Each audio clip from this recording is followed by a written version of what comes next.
I welcome everyone to the course of Mastering Algorithms, Analysis and Application. So before going to analyze and see where the various algorithms are applied, let us master what an algorithm is. So what is an algorithm?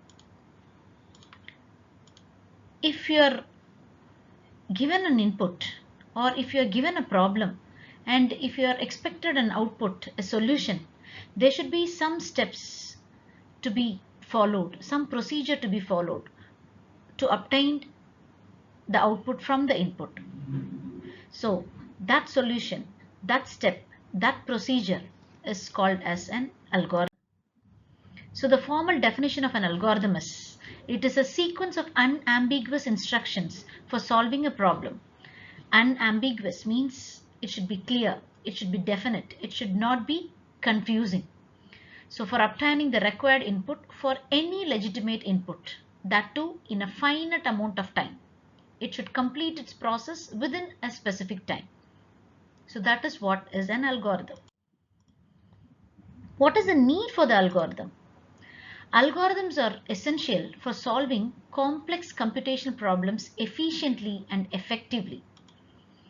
So they provide a systematic approach to solve problems, to optimize the solutions, and for automizing the tasks. So what is meant by problem solving?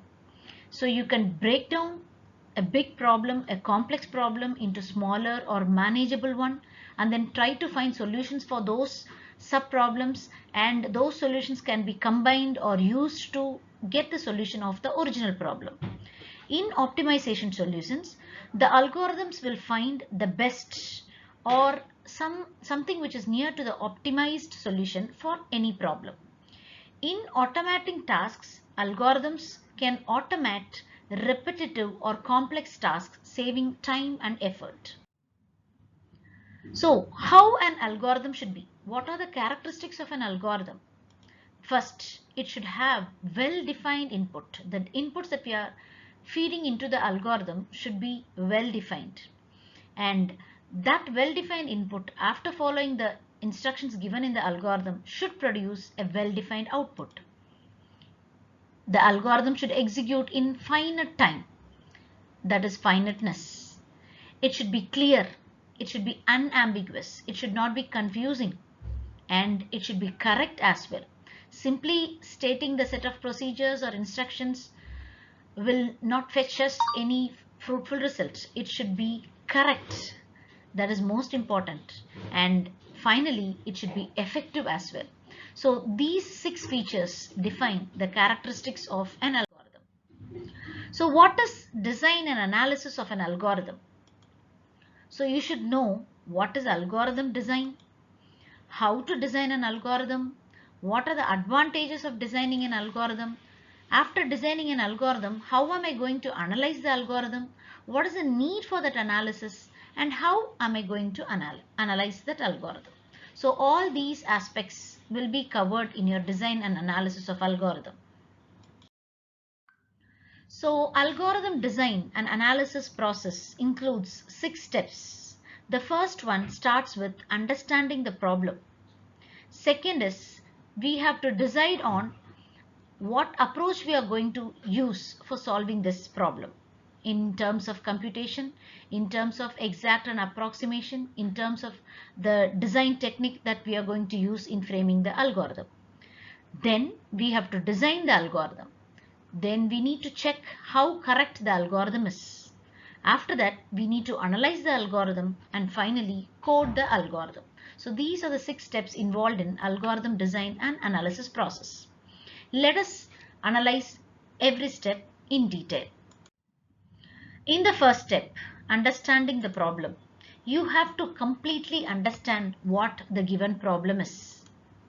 You have to ask doubts. You have to ask questions by yourself and clarify all your doubts. You should be clear with the problem statement. Then, an input to an algorithm specifies an instance of the problem that the algorithm solves. So whatever you are giving as an input, that is an instance of a problem. We need to fix the set of instances that the algorithm can handle. Maybe if it is an array, we need to fix the number of elements in the array.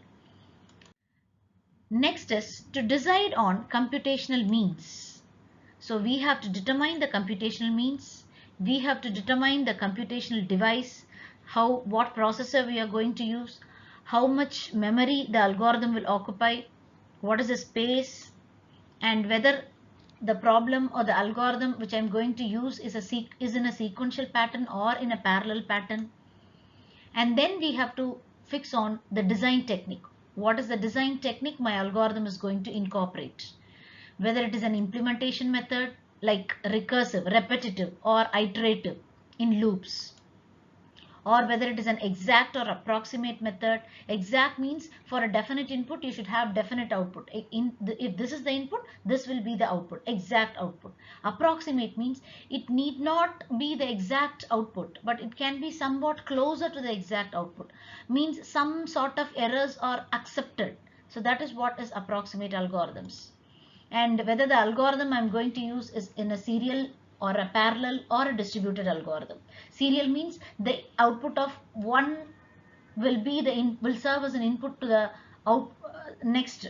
Like that the algorithm proceeds. Parallel means it can be divided into sub-problems, and the sub-problems can be solved independently and later it can be combined. Likewise distributed also. And what design methodology I'm going to use in framing my algorithm.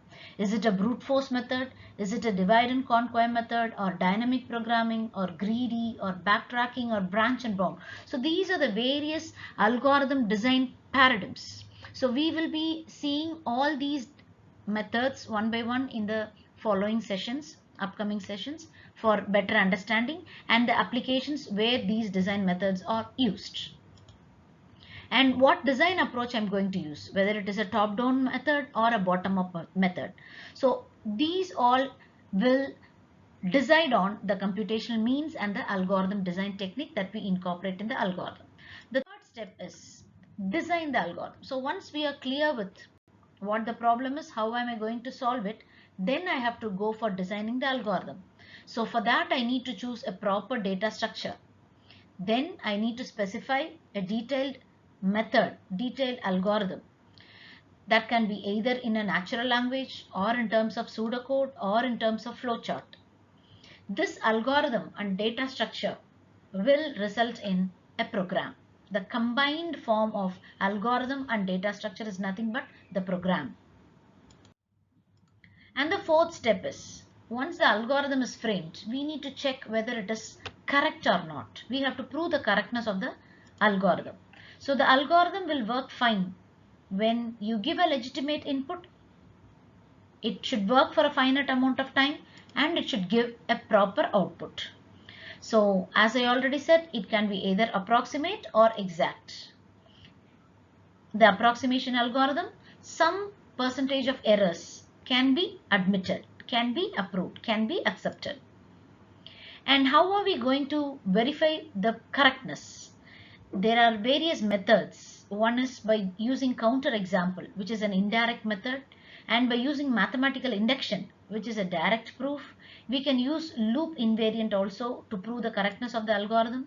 There are certain other approaches like proof by cases, proof by chain of ifs, proof by contradiction, proof by contrapositives. So all these methods can be used to check how correct my algorithm is. The first step is to analyze the algorithm. So that is how much time it is taking and how much space it is occupying. So this we will call it as time complexity or time efficiency. Similarly, space complexity or space efficiency. And once everything is done, we start coding the algorithm. So for that we need to identify a programming language and code it.